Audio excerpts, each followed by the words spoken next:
In today's episode, we are joined by the founder of TechRyde, Sandeep, who is really solving some interesting and unique ways to go about guest engagement and guest connectivity and communication.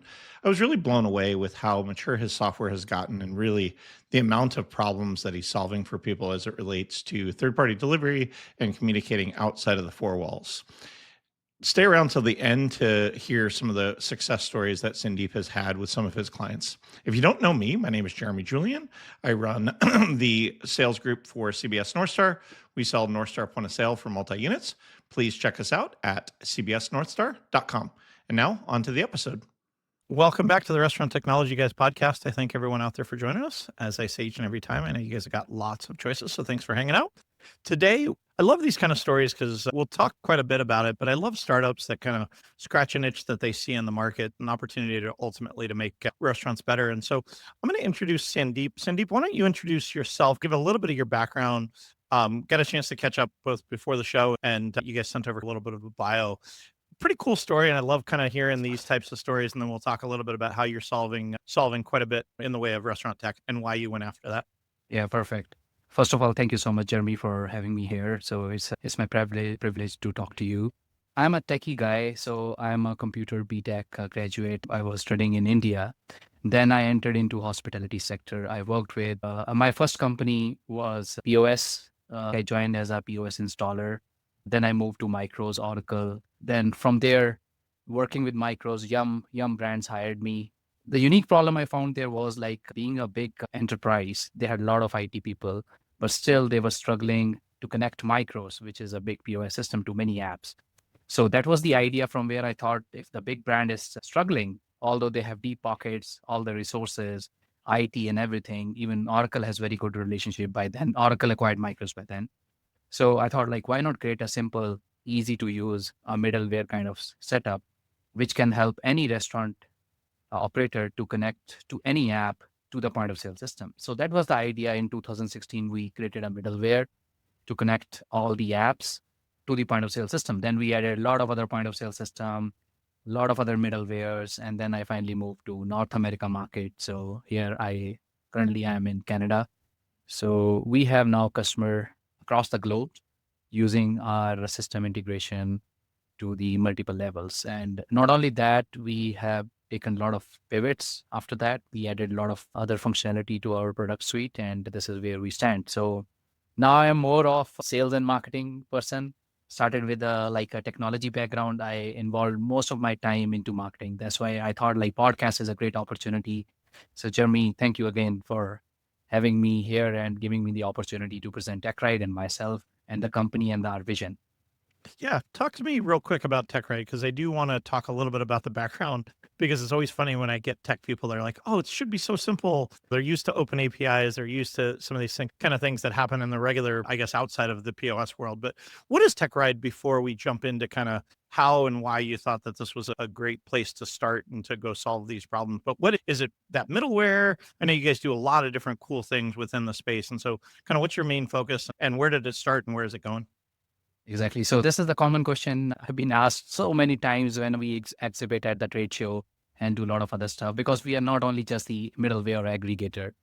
So in simple words, which anybody could understand, or I would say restaurant operator would understand. So we are backbone of the kitchen. So we see kitchen as a soul of the restaurant from where we do everything, which means we can handle the online ordering websites. Suppose there is a lot of load in the kitchen, you cannot take the new order. So what we can do is we can update all the online ordering platform. We have kitchen display system, which can automate the entire kitchen flow.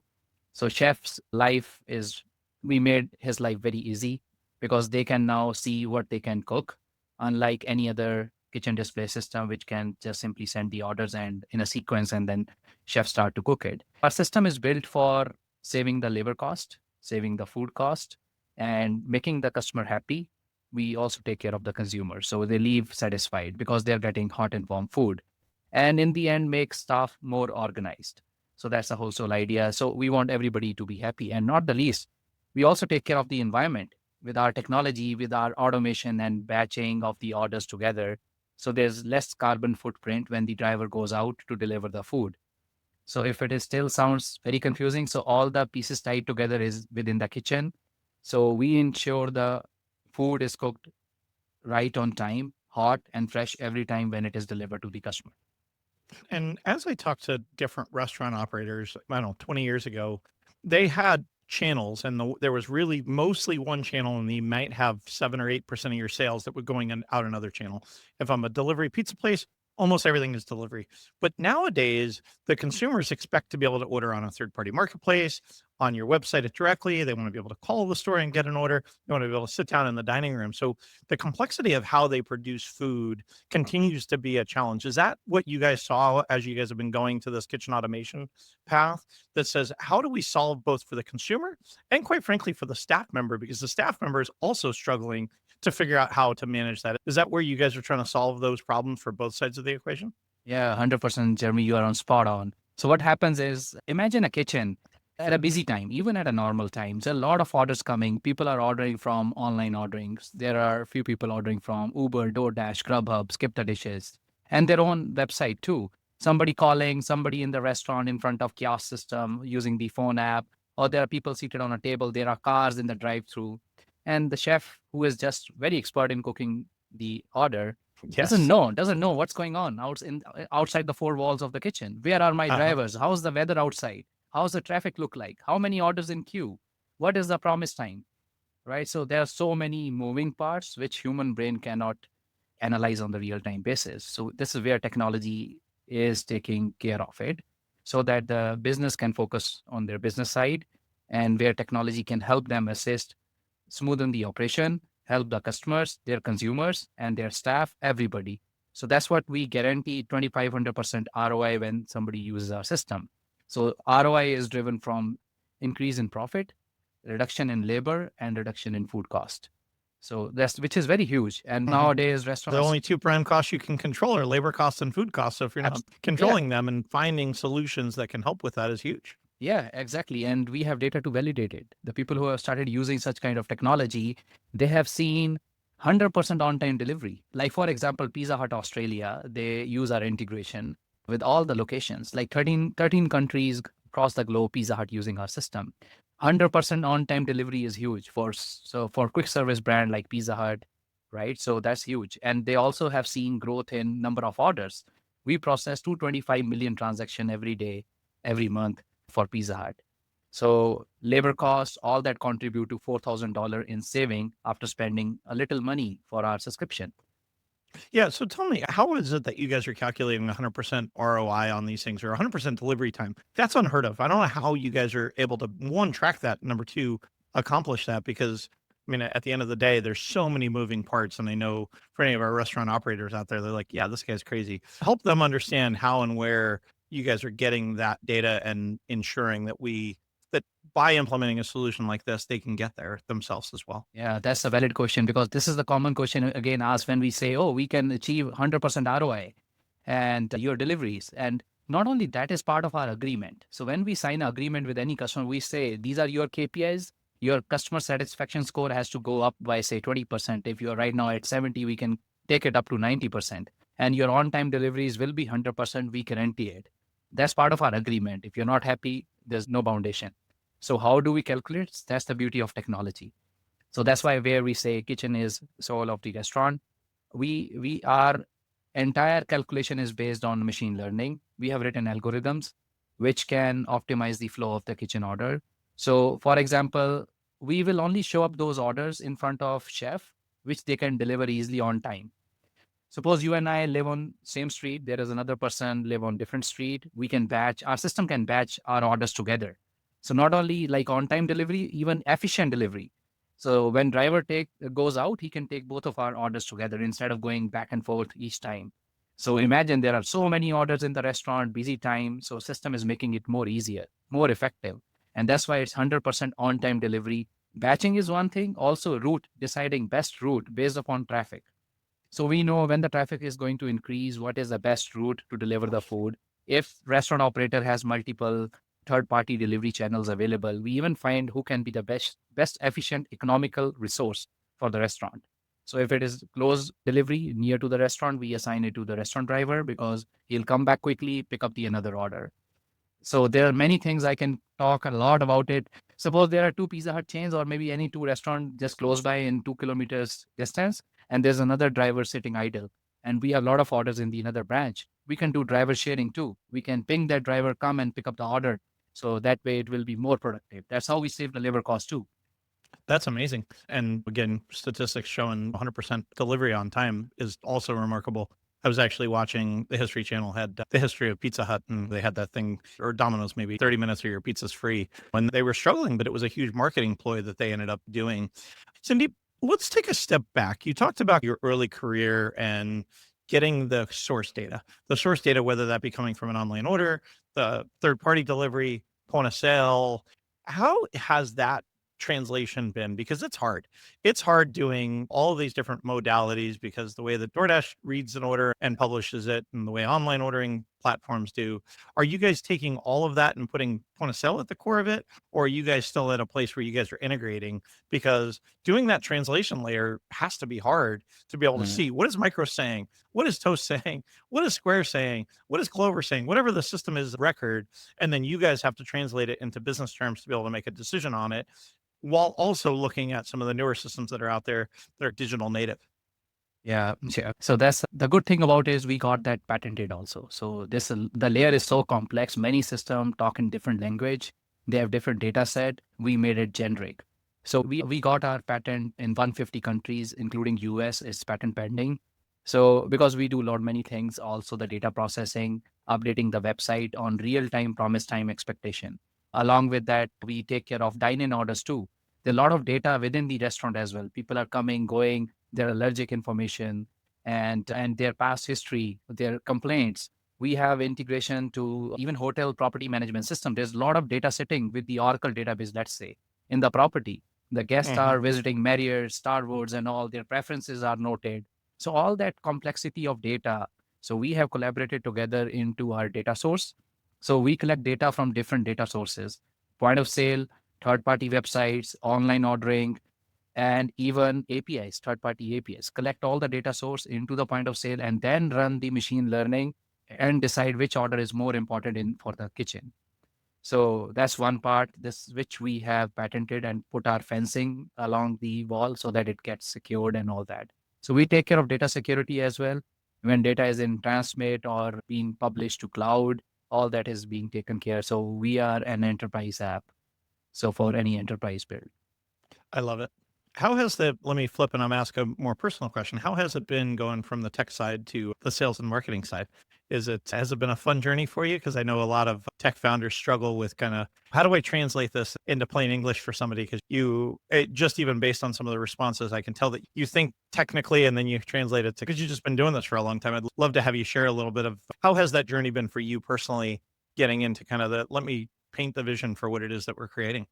Yeah, so interesting. So life is a learning curve for me. It's just not the sales or the marketing part, which is really fascinating nowadays to me. I learn from my staff. I learn from people we hire from marketing. So we have hired people who have spent like years and years in doing marketing. So every day or every other day, weekly calls and all, I take their input, also do my study. I read a lot recently. Not I was not reading earlier, but recently I started reading a lot.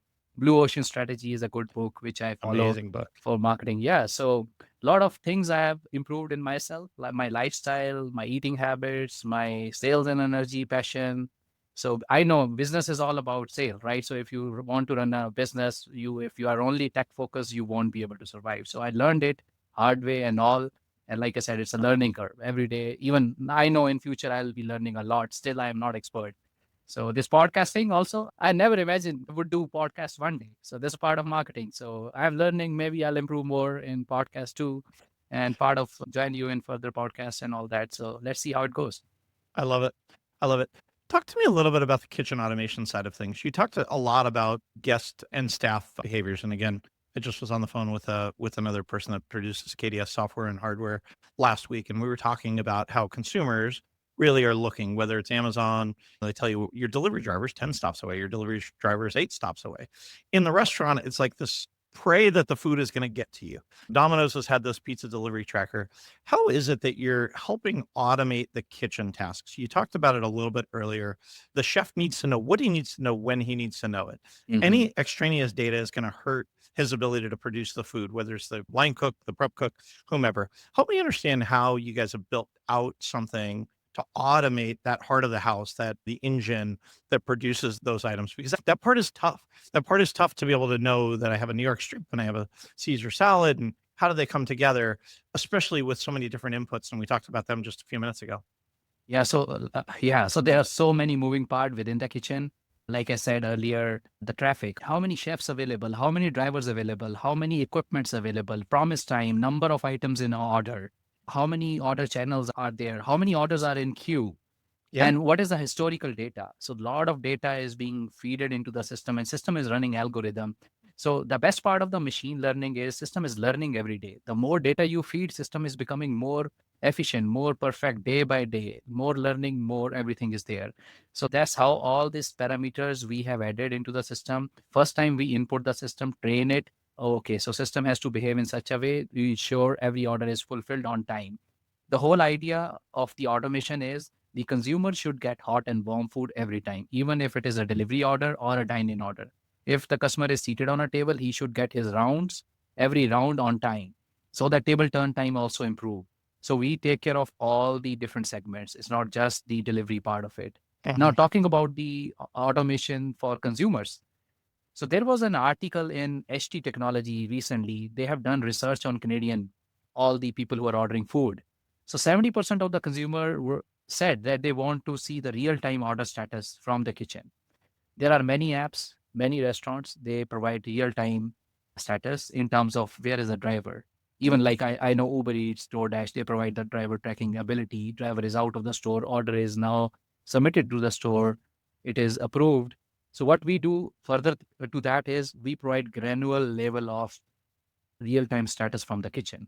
When your order is being prepared, when is it is put in oven, right now it is cooking or it is cooked or it's packed or it's dispatched or delivered. This kind of granular updates is very helpful in automation, and it reduces the stress on the staff. Also, somebody calling back on the status, no need, is already updated. Consumer is happy, he will obviously come back again and again, and that's how your satisfaction score for consumer goes up. And the thing that I love that you said earlier, Sandeep, is the whole idea that TechRyde is looking at not what ideal is, but what is actually taking to cook this steak. When you have tickets, you know nothing. You know almost nothing. Nothing is digitized. So let's start with those restaurants that don't even have a KDS solution. Take all of the automation and all of the machine learning out of the equation. Why is it so critical to ensure in 2025 that you have a kitchen automation system versus the old, I'm going to hang a ticket in the window and hopefully somebody makes the food? Okay. My wife and I went out to for Mother's Day this weekend. We're having to be recording this in mid-May in 2025. We were out for Mother's Day, and you watch just how buried the kitchen and the bar is getting, trying to produce drinks during these times. But they were doing it on tickets, the place that we went to. And I'm like, they have no data to know, do they need another bartender? Do they not need another bartender? Do they need another line cook? Do they not need another line cook? So for those in our audience that are still on legacy tickets, talk them through what pieces of data can you get and how can you automate that part of the house? And then let's take that next step after and talk a little bit about why using that data to make better business decisions is so critical. But let's start with going from tickets to KDS. Why is it so critical in today's day and age that you have that? So in terms of restaurant operator language, I would say most of the restaurants today are struggling, especially struggling to keep up the operations, to get the profits. And with the trade war happening with every country, the cost price for the ingredients are going up and up. So this is why technology is really helpful. Let's go back a few years. So there were the time when only the printers were there. So everybody was happy with just taking the order on a printer receipt and just stick that receipt into the wall. And then there was a time when people say, oh no, you don't need a dumb device like printer. Let's get on to the kitchen display system, which can make the system more efficient. Like you can see the real-time display of all the orders. You can see number of items as a consolidated view that you have to cook it much better. But there were still people who were just simply relying on the older way because their staff was used to it and their staff was happy managing the chits. Now, at this critical time when data is very important, when you're already struggling, to keep up the margins and increase the profit. Even if you're not struggling with the God grace, your revenue is really good, but you need to grow, right? You need more revenue, and even you want to make your customer happy and your staff to be retained. When staff is organized, they will stay with you. You don't need to retrain them. So considering everything in mind, what we have designed is this kitchen automation system. So data for now, I'll give you another example. There is an order which has chicken wings and fries. Let's say chicken wings takes 6 minutes to cook and fries take 2 minutes. Just an assumption. So our system knows both item has to be prepared hot and fresh. By the fourth minute, the fries will remain deactivated until fourth minute because it takes 2 minutes. By the fifth minute start, our chef will get alert. Now start cook fries or maybe pack the fries. So by the end of sixth minute, both item will be hot and fresh. Yep. So that matters when you have a lot of customers waiting and there is a delivery also that will go like maybe 20 minutes away. And when the hot food is delivered, customer is eventually going to love it. I know I placed many times orders. Sometime I know the incident when the order was cold, not even warm, lukewarm. It was cold. So I would never go back to similar restaurant again. And this is where technology is helping. And so once you have that data, one of the things, Sandeep, that we've been seeing, because we've had a lot of people, they're looking to figure out how quickly on a Tuesday night at 6 p.m. versus a Friday night at 6 p.m., the cook time on that steak or that hamburger is not the same. Friday night, they might be more efficient. They might be less efficient. They might have more grill space. They might have less grill space. So being able to give real-time feedback for what estimated cook time is based on who's on the line and all of that is also really critical. Most systems out there, and I'd love your thoughts on this, just give you a linear path. If I have 10 orders in the kitchen, it's a 60-minute wait time. If I have an 11th order, it's 65 minutes. If I have a 12th order, it's 70 minutes. It takes nothing into account the restaurant, the pace of service, the items that are on that order. Are those components that you guys are looking at when you put your machine learning logarithm on top of the data to be able to give estimated wait times back to the guest? Yes, those are some of the items, not only items. So other than that, we have preparation time also feed it into the system. When we make any system live, we feed in based upon the customer or restaurant operator input. So gradually systems start to learn how quickly they bump it. Even if we have put 5 minutes for a certain item, if they take 5.5 minutes, system learning. So how efficient the staff is. So according to that estimation and all the other attribute, environmental factor, we control all the websites. So we have direct integration with Uber, DoorDash, Grubhub. What we do is we update all the websites. Next promise time is 65 minutes. Next is 75 minutes if there is a lot of orders already in the restaurant. Not only that, we also know the historical data. So we know at 6 p.m. on Friday evening may be busier than 6 p.m. on Tuesday evening. So looking at that historical data, we can update all the website. The next slot available is after 45 minutes. So that way, even kitchen is not overwhelmed. And the consumer who is ordering the food knows when he is really getting the food hot and fresh. Everybody is happy. Yeah, I love that. Where is it going? Like, you guys have built stuff for the last close to 10 years, and Yeah. it feels really cool from the perspective of you started as this middleware, saw a huge problem. And part of why I love having founders on that have solved problems. And again, this is a very common saying that I have: tech for technology's sake is worthless, but technology that solves real business problems, you guys truly are. Where are you guys going with this tech? Like, how much farther are you going to try and extend this kitchen automation in the heart of the house out to consumers and out to staff members? Yeah. So like I said, I started this company with a vision that I want to help restaurant operator. Especially when I was with the Yum brands, I saw a lot of struggle. So my and company vision is to help everybody out there, not only the biggest chains like Yum brands or other brands who are already using the similar technology. There are a lot of restaurant folks out there who are struggling. We want this technology to be affordable to everybody and accessible to everybody, scalable, easily scalable for everybody, and simple and easy to use. That's why we are spending a lot of our effort and time and energy, even money, into the marketing initiatives. We exhibit at the trade shows so that people know there's something like that exists in the market, which I see is the challenge right now with us, that we want to get this brand awareness done everywhere so that more people, more restaurant operators are aware and they can take benefit out of it. Love that. Last question. You guys have already used quite a bit of AI. Where do you think AI is going to continue to enhance the restaurant operation from a technology perspective? Because Again, I've been doing this for close to 30 years in the restaurant tech space. So I've watched lots of changes, but over the last, really since COVID, more changes to restaurant tech have happened. How is AI going to impact both the consumer and the restaurant owners as it relates to things? And I guess go out on a limb because you guys are already using it. AI has been around forever, but it's been so commercialized now that everybody knows about it. Whereas you and I have probably known a lot of these same machine learning logarithms have been around for such time. Yeah, wonderful. I think everybody asking this question, and also our restaurant operator are hesitant. Like not everybody wants to use the AI as on today. There are a few people who really understand. If I go back with my example, personal example, back in days, even everybody's example, right? Back in day, we were relying on, say, newspapers or maybe our friends or some kind of knowledge transfer. Then Google came into the picture. So we started searching everything on Google, right? So what was our answers? Now you ask any kind of random question, whatever running in your mind, chat GPT stuff, right? So it's AI is here giving you more precise, more accurate answers, even well researched. There's a lot of R&D is going on. A deep seek, like for example, is there. There are a lot of other algorithms are being written. Robotics were tested and tried to deliver food, even in US. So AI, I see, has a lot of potential. So because it's not taking away the human jobs, I would say, but it's really helping the people who are struggling with something to get the job done in more efficient way. AI is really helping mitigate those problems. So not only 2025, if you go down the line, there's a lot of progress already happening. When we exhibit in any trade shows, we see most of the technology booths nowadays is like really AI, voice-based ordering.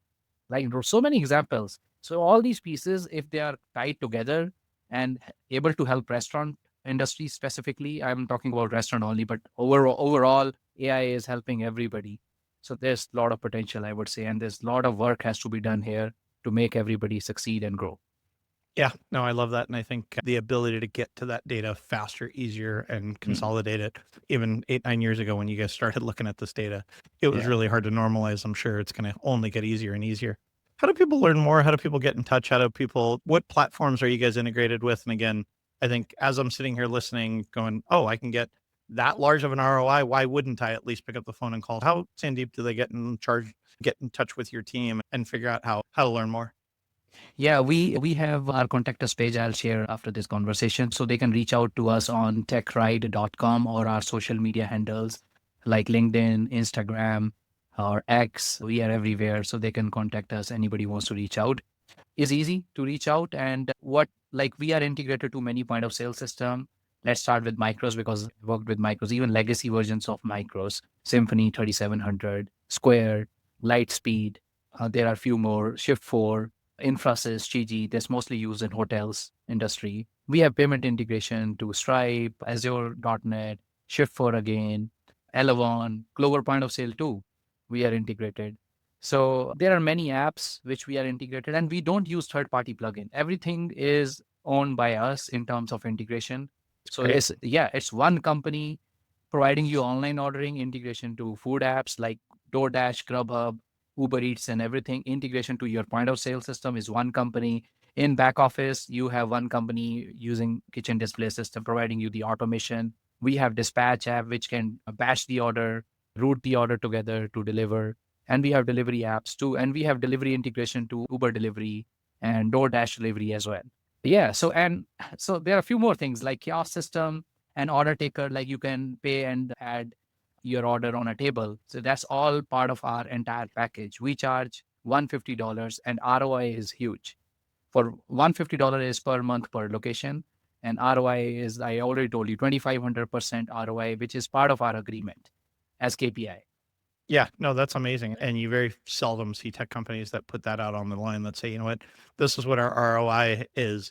Truthfully, Sandeep, and the thing that I love about yours and my ongoing conversation is one, that you're making some pretty bold claims, but that you're backing it up. Can you tell our listeners before we sign off just one quick success story of somebody that you've saved 2,500%? You don't have to mention a brand name, but what were they doing prior to you guys getting on board with them? And then how did you show such a large ROI back for their brand? Yes. So that's a funny story. Not really. So one of our customers in one big country, they made biggest ever sales because of using the entire system, part of our integration and their kitchen display and everything.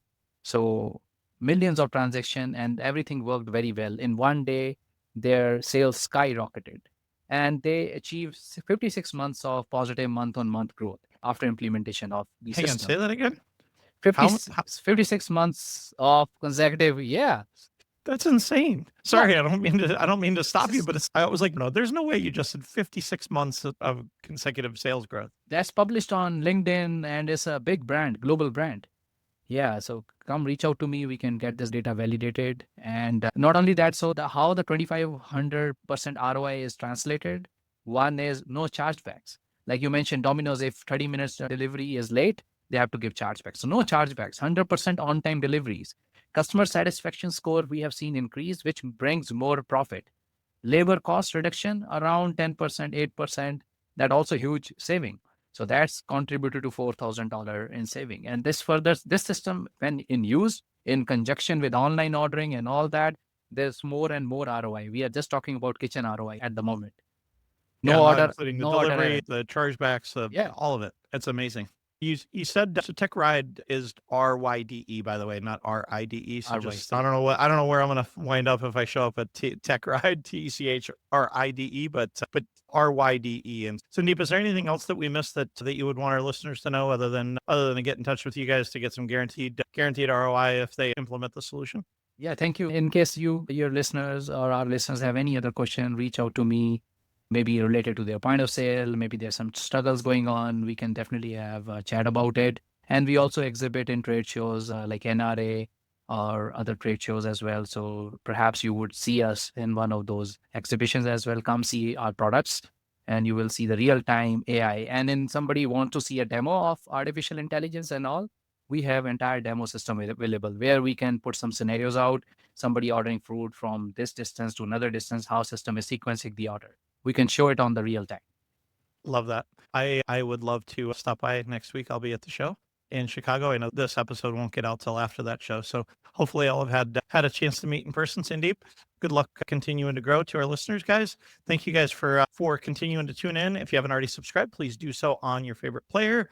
We're also on YouTube. Share the show with somebody that you think might benefit from it. And Sandeep, thank you so much. And to our listeners, make it a great day. Thank you, everyone. Thank you, Jeremy.